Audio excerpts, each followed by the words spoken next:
오늘 함께 나눌 하나님 말씀은 신약성경 에베소서 3장 1절에서 13절의 말씀입니다.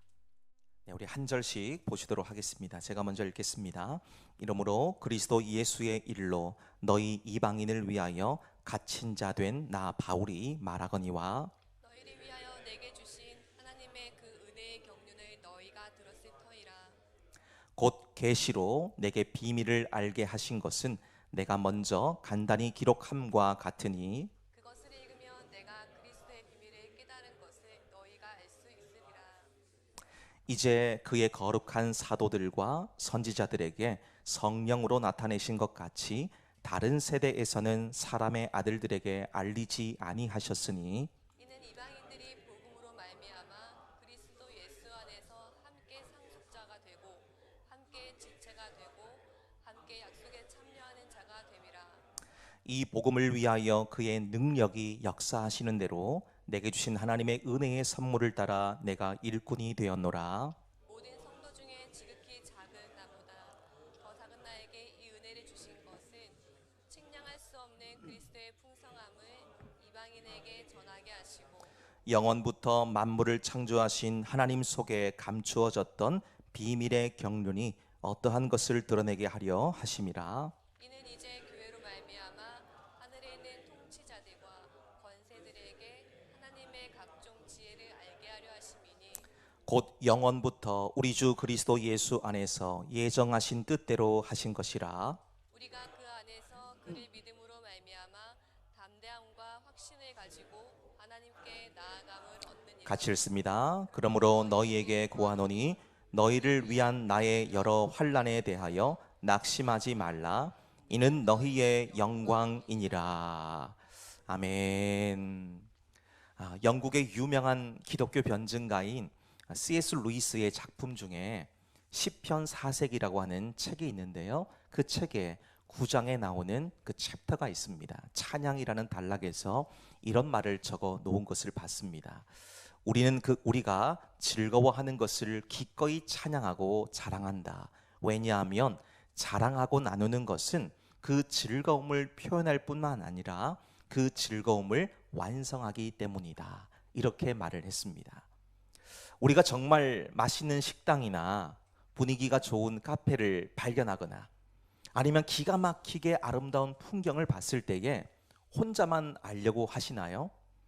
분명히 사랑하는 사람들을 떠올리고 그들과 함께 다시 그곳으로 가보려고 하는 마음을 가진다는 것이죠.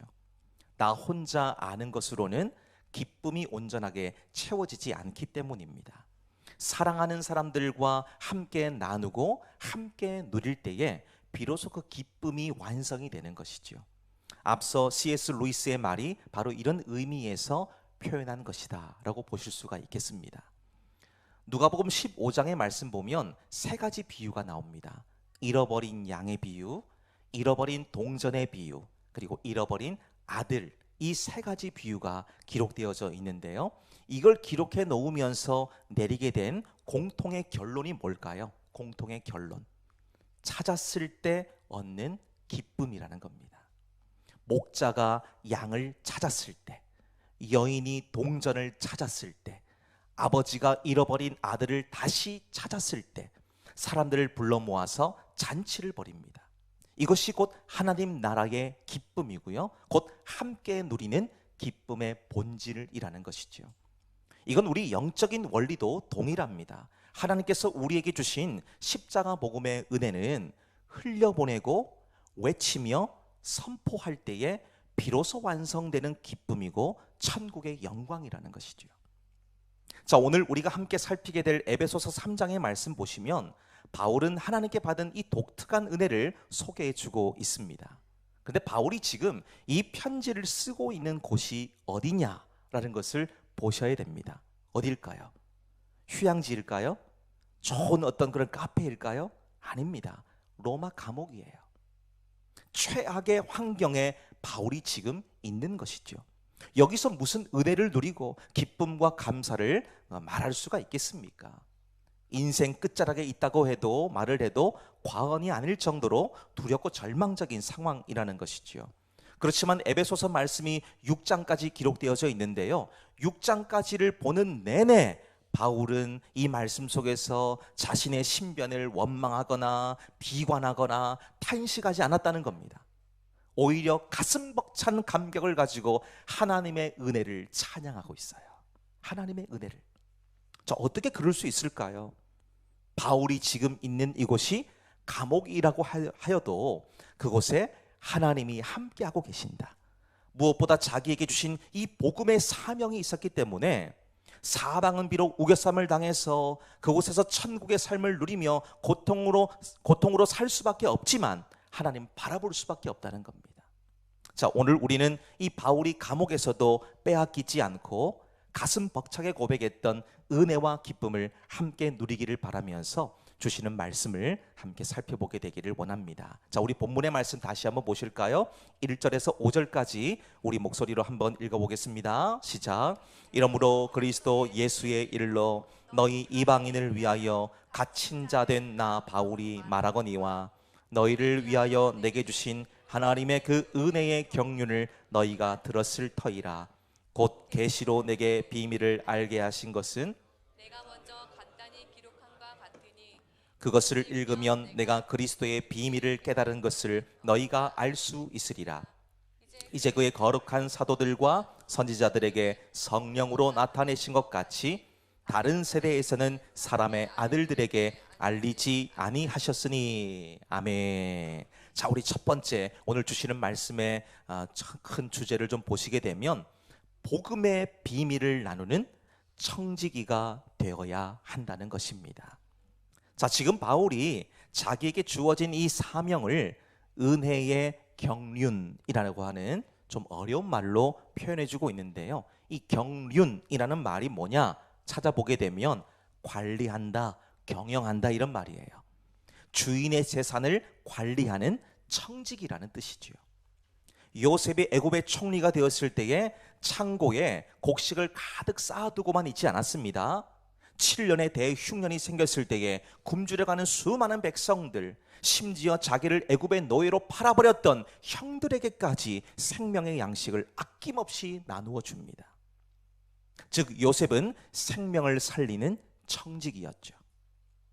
지금 바울도 자기를 청지기로 세워주신 것에 대해서 대단히 감격하고 있습니다. 그러면서 자기를 가리켜서 하나님이 사람들에게 은혜를 나타내도록 하기 위해서 내게 이 일을 맡기셨다 그럽니다. 맡기셨다. 누가 맡기셨다고요? 하나님이 바울 자신에게 그 일을 하도록 맡기셨다는 거예요. 그러니까 바울은 지금 대단히 열악하고 힘겨운 감옥에 있지만 그저 이 사실 하나만으로도 하나님이 자기에게 이 은혜를 누릴 수 있도록, 이 은혜를 선포할 수 있도록 맡겨주신 것에 대해서 감사하면서 그 감옥에서조차 덩실덩실 춤을 추고 있는 거예요. 그리고 바울은 이 복음을 오늘 본문의 말씀 보면, 이 본문 말씀 읽었던 말씀에서 보시게 되면 비밀이라는 말을 3번 쓰고 있어요. 비밀. 이 비밀이란 말은 영원히 꽁꽁 감춰둬서 아무도 모르게 한다는 뜻이 아니고요, 십자가를 통해서 그 십자가에 있는 뚜껑을 활짝 열어서 누구나 보고 믿고 함께 누리도록 드러낸 진리를 얘기합니다. 진리예요, 진리.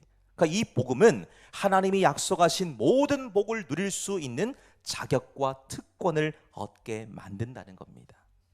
이전에는 아무도 상종하지 않으려 하고 도저히 하나가 될 수 없었던 이방인과 유대인들이 예수님이라는 이름 때문에, 예수님 때문에 다 같이 하나님의 자녀가 되고 약속에 참여하는 자가 되었다는 겁니다. 사망에서 생명으로 옮겨졌고 심판에 이르지 않는 신분의 변화도 생긴 것이죠. 자, 이것이 모든 자들이 함께 들어야 되는 복음의 능력이라는 겁니다. 복음의 능력. 자, 그런데 세상은 이렇게 다 드러난 복음을 듣고도 깨닫지를 못하죠. 아무리 화려하고 값비싼 보석을 보여줘도 맹인에게는 그저 차가운 돌덩이에 불과한 것 같은 그런 이치라는 겁니다. 1867년도에 남아공에 제이콥스라고 하는 15살의 소년이 강가에서 반짝이는 예쁜 조약돌을 발견해서 동생과 함께 공기놀이를 하면서 놀았다는 거예요. 근데 이웃에 있던 어느 농부가 공기놀이를 하고 있는 이 돌이 예사롭지 않다라는 것을 알고 감정을 의뢰했는데요. 무려 21캐럿이나 되는 다이아몬드였다는 것이 드러난 거예요. 여러분, 1캐럿이 얼마인 줄 아세요? 제가 이 말씀을 준비하다가 찾아보니까요, 최상급의 1캐럿 하나가 얼마냐? 2,500만 원입니다. 더 될 수도 있어요. 여러분 놀라지도 않으시네요. 1캐럿에 2,500만 원. 그럼 21캐럿이니까 제가 계산을 친히 해봤습니다. 그러니까 한화로 5억에서 많게는 6억 정도. 그 돌, 그냥 아무것도 아닌 것처럼 보이던 돌덩이 하나가 5억에서 6억이라는 겁니다. 만약에 이 소년이 돌의 가치를 알았다면, 이 돌이 이렇게 엄청난 가치를 가진 보석이라는 것을 알았다면 동생과 그냥 고작 공기놀이 하면서 아무렇게나 대했겠습니까? 자기만이 그 돌이 지금 어디 있는지 알잖아요. 그렇기 때문에 얼른 그곳으로 가서 또 다른 다이아몬드를 주어서 부한 삶을 살았겠죠. 근데 그 가치를 모르니까 그저 동생과 공기놀이 하면서 그냥 그렇게 쓰이는 조약돌처럼 여기더라는 겁니다. 자, 복음의 가치를 모르는 사람들도 이와 똑같다는 거예요. 복음은 어둠에서 빛으로, 사망에서 생명으로, 무지에서 지혜로 나아가게 만듭니다. 근데 사람들은 왜 이렇게 엄청난 복음의 가치를 깨닫지 못하고 누리지 못하고 있느냐는 것이지요. 영적인 눈이 멀어 있기 때문입니다.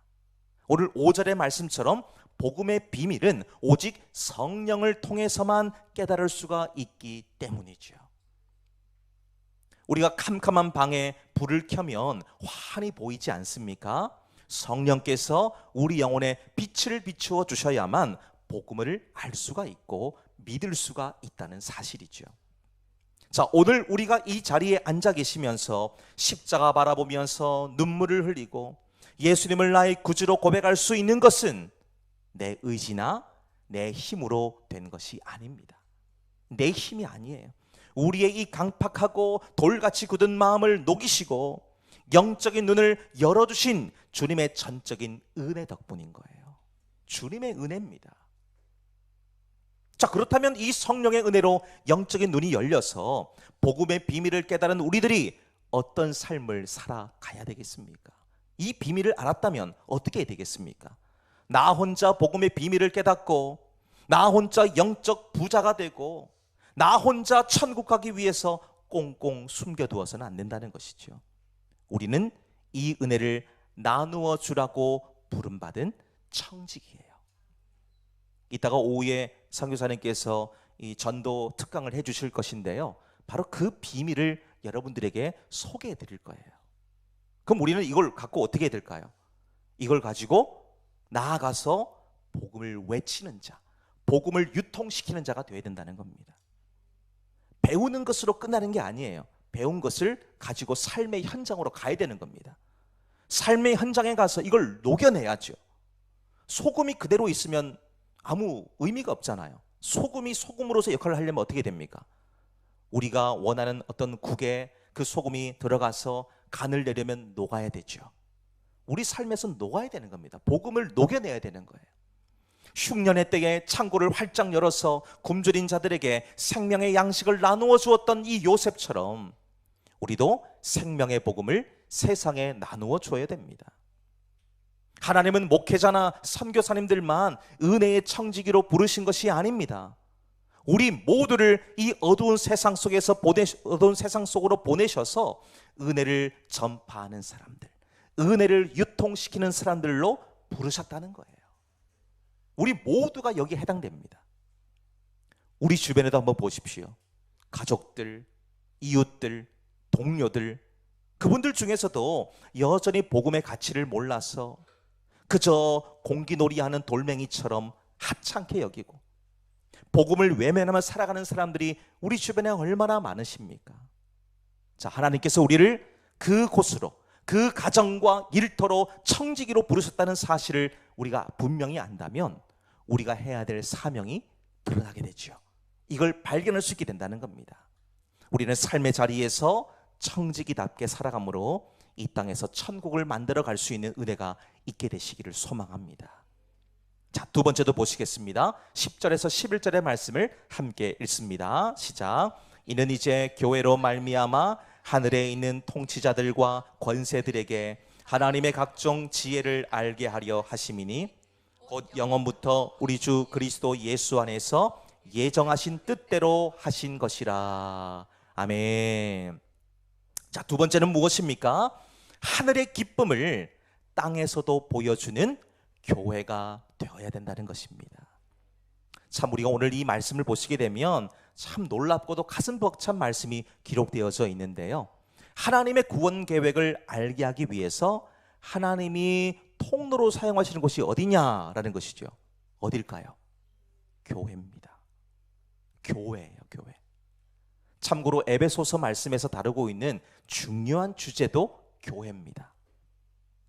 바울은 지금 에베소서 말씀에서 교회를 가리켜서 성전이다, 인간의 몸이다, 그리스도의 신부다, 유대인과 이방인이 하나 된 공동체다, 다양하게 묘사해주고 있습니다.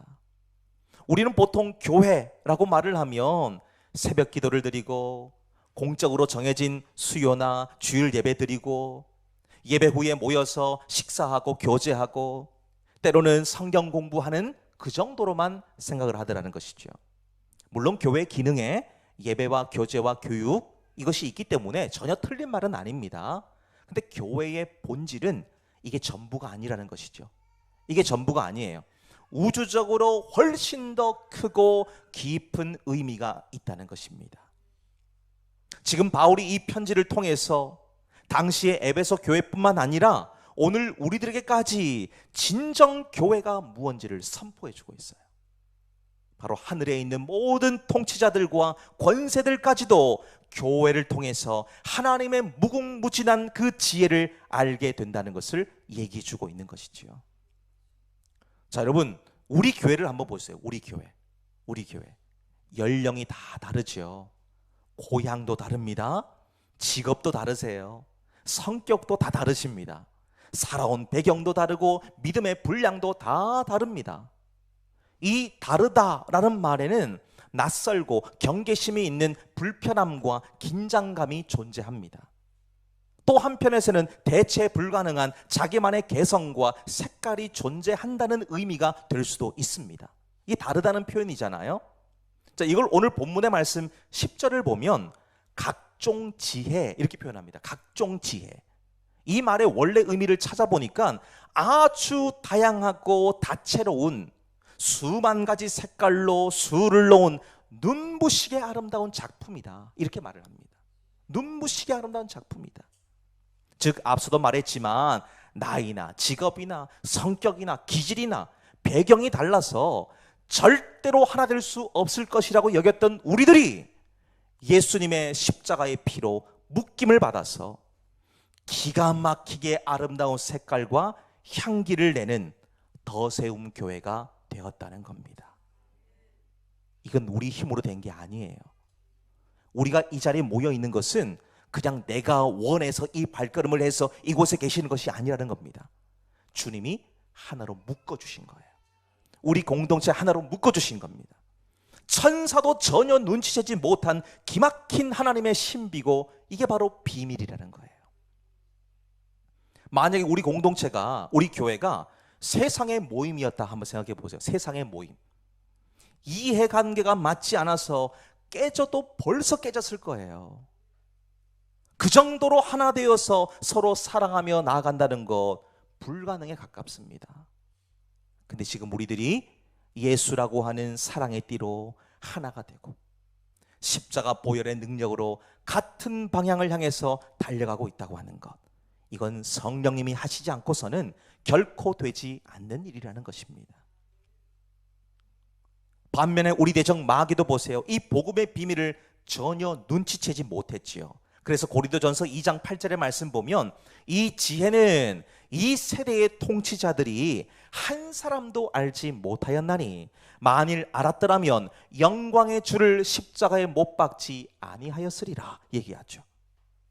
마귀가 이 어떻게 되는지를 이 이후의 것을 알았다면 예수님을 십자가에 못 박았겠느냐 이런 말입니다. 마귀를 보세요. 가룟 유다의 마음에 예수를 팔 생각을 집어넣죠. 로마 군병들을 이용해서 예수님을 십자가 매달아서 죽일 때만 해도 승리를 확신하며 축배를 들었습니다. 근데 하나님께서 영원 전부터 감추어 두신 히든 카드가 있어요. 히든 카드. 그게 뭘까요? 주님의 십자가입니다. 주님의 십자가인 거예요. 십자가에서 흘리신 보혈이 온 인류의 죄를 다 한 번에 씻어내고 사흘 만에 무덤의 문을 열고 부활하심으로 인해서 사망 권세를 완전히 깨뜨리신 겁니다. 마귀는 자기가 승리한 줄 알았지 않습니까? 그런데 이게 감추어진 복음의 비밀을 활짝 열어버리는 어리석은 도구가 되고 말았다는 겁니다. 하나님의 구원 계획이 교회를 통해서 이루어질 것을 마귀가 어찌 알았겠습니까? 아니, 알아도 막을 수가 없지요. 교회의 머리는 예수님이시거든요. 교회의 머리는 예수님이십니다. 이게 바로 교회가 존재하는 이유인 것이지요. 교회의 존재 가치는 이 땅에 있는 사람들이 매기는 평가에 있지 아니하고 하늘에 있다는 겁니다. 하늘에. 그래서 지금 이 순간에도 하늘의 천군 천사들은 교회를 바라보고 있는 거예요. 교회를. 우리 한 사람 한 사람을 바라보고 있는 겁니다. 베드로전서 1장 12절의 말씀 보니까 이것은 하늘로부터 보내신 성령을 힘입어 복음을 전하는 자들로 이제 너희에게 알린 것이요 천사들도 살펴보기를 원하는 것이니라 말씀하죠. 그렇다면 천군 천사만 쳐다보고 있겠습니까? 아닙니다. 악한 영들도 교회가 분열되기를 기다리고 있어요. 지금 이 순간에도 호시탐탐 기회를 엿보고 있습니다. 자, 그렇기 때문에 때로는 우리 교회가 약해 보이고 사람들의 눈에 좀 부족해 보여도, 그리고 목회자나 성도들의 허물이 보인다고 해도 결코 비판하거나 분열시키고 교회를 쉽게 포기해서는 안 된다는 말씀입니다. 독일의 디트리 본 회퍼라고 하는 목사님이 계시는데요, 이분이 이런 말씀을 하셨어요. 이상적인 교회를 꿈꾸며 현재의 교회를 사랑하지 않는 사람은 오히려 교회를 파괴하는 자다, 이렇게 말을 했어요. 하나님은 여전히 불완전하고 흠결투성이인 교회를 통해서 완전한 구원의 역사를 이루어 가신다는 것이지요. 그러니까 우리 교회 안에는 복음이 강물처럼 흘러야 돼요. 이 복음이.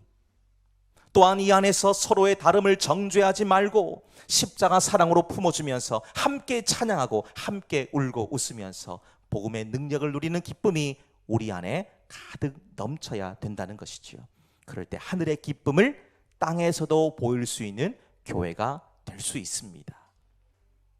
세 번째 보실까요? 12절에서 13절 말씀입니다. 함께 읽습니다. 시작. 우리가 그 안에서 그를 믿음으로 말미암아 담대함과 확신을 가지고 하나님께 나아감을 얻느니라.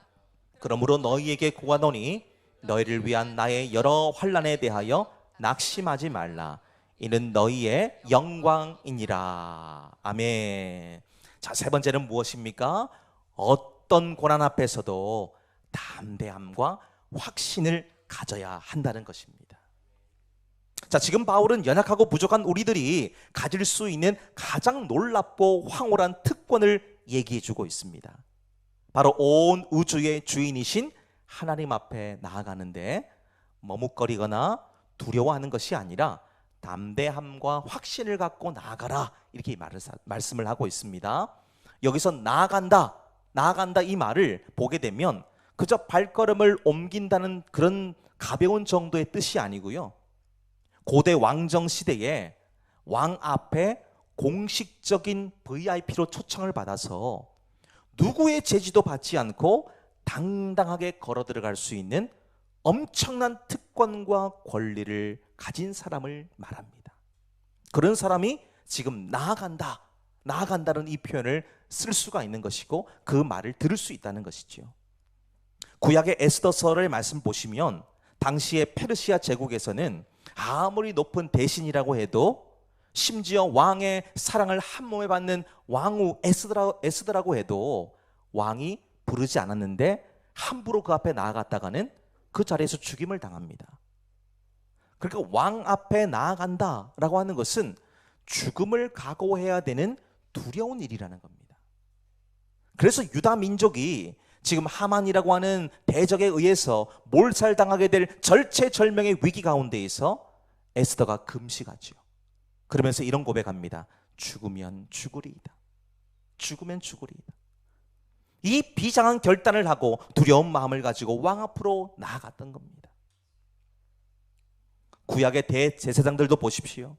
1년에 딱 한 번 대속죄일이 되면 대제사장은 짐승의 피를 가지고 두렵고 떨리는 마음을 갖고 하나님이 임재하고 계신다는 지성소 안으로 들어갑니다. 혹시나 죄가 씻기지 않은 채 들어갔다가 죽을 수도 있기 때문에 발목에다가는 줄을 묶고 거기에다가 방울을 달고 들어가는 거예요. 방울 소리가 나면 아직 살아있다는 신호고, 소리가 나지 않으면 죽은 줄 알고 밖에서 줄을 당겨서 끌어내야 된다는 겁니다. 거룩한 곳이니까 아무도 못 들어가는 겁니다. 그만큼 하나님 앞에 나아간다고 하는 것은 두려움 그 자체였다는 거예요. 그런데 이제 어떤 일이 벌어졌습니까? 이제 예수님께서 나의 이 흉악한 죄와 허물을 대신 짊어지시고 십자가에서 피를 흘려 죽으신 그 순간, 성소와 지성소를 가로막고 있던 그 두껍고 질긴 휘장이 찢어져 버리는 것을 우리는 분명히 보시지 않았습니까? 예수님의 대속이 하나님과 우리 사이를 가로막고 있던 이 장벽을 완전히 무너뜨린 거예요. 그러니까 더 이상 우리에게는 짐승의 피가 필요 없습니다. 1년에 딱 한 번 대제사장만 들어가던 그 지성소가 아니라는 것이지요. 이제는 주님의 십자가의 보혈을 의지하는 사람이라면 남녀노소, 빈부귀천 막론하고 아무 때나 시간과 장소에 구애받지 않고 하나님을 만날 수 있게 된 겁니다. 이것이 오늘 12절 말씀 보면 담대함이다 이 말로 표현해주고 있죠. 눈치 보지 않고 내 마음속에 있는 모든 것을 숨김없이 다 쏟아내서 말할 수 있는 자녀의 권리와 특권을 얘기하는 거예요. 이게 담대함입니다. 담대함. 저희 아이들이 중학생이 되다 보니까는 이제 많이 먹기 시작했어요. 그러다 보니까 학교를 마치고 집에 오면 제일 먼저 하는 말이 있어요. 아빠 배고파. 아빠 배고파를 연발합니다. 분명히 학교에서 점심을 먹고 왔는데 집에 오면 배가 고픈 모양이에요. 그러면 제가 다른 일을 막 하고 있다가도 얼른 챙겨주죠.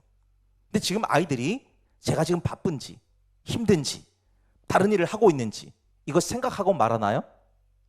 아니에요. 그냥 자기들 배고프기 때문에 아무 거리낌 없이 당당하게 요구하는 겁니다. 그리고 그 말에 제가 안 돼, 굶어 그러지 않습니다.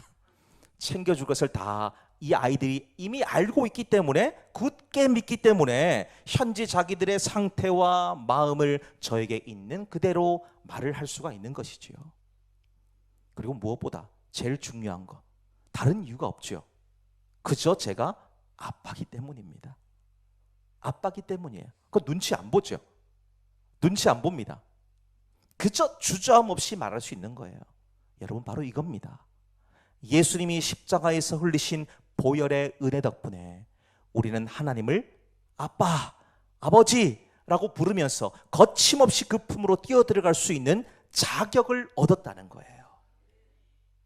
바울이 우리 앞서도 보셨지만 왜 끔찍한 그 지하 감옥에 있으면서도 전혀 흔들리지 않고 이 기쁨을 노래할 수 있었느냐? 서두에 말씀드렸습니다.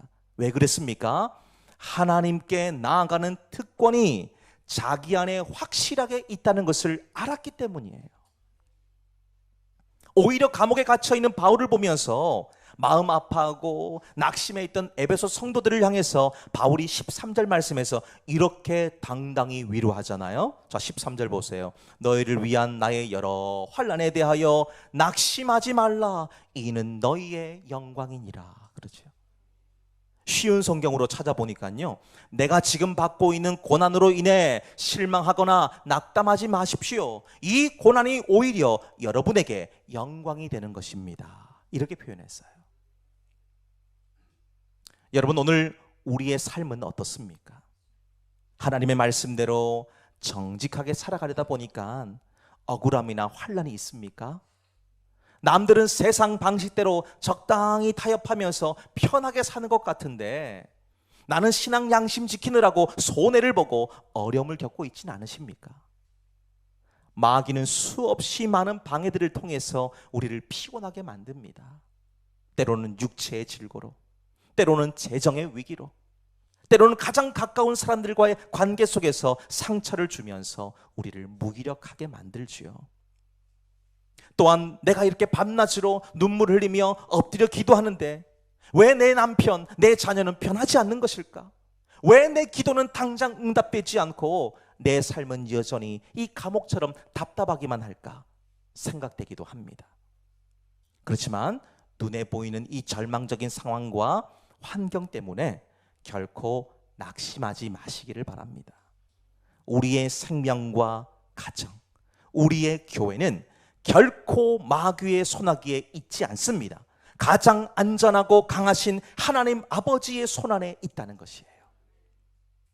사랑하는 여러분, 인생의 영적 캄캄한 밤이 찾아온다고 해도 우리에게는 예수님께서 나를 위해서 십자가에서 쏟으신 보혈의 능력이 있습니다. 그래서 언제 어디서든지 간에 아빠, 아버지라고 부르면서 은혜의 보좌 앞으로 담대히 갈 수 있는 자격과 열쇠가 바로 우리 손에 쥐어져 있습니다. 하나님을 언제든 만날 수 있다는 이 확신 하나만 있다면 우리는 어떤 고난이 우리 앞에 찾아온다고 해도 결코 무너지지 않을 수 있다는 것이지요.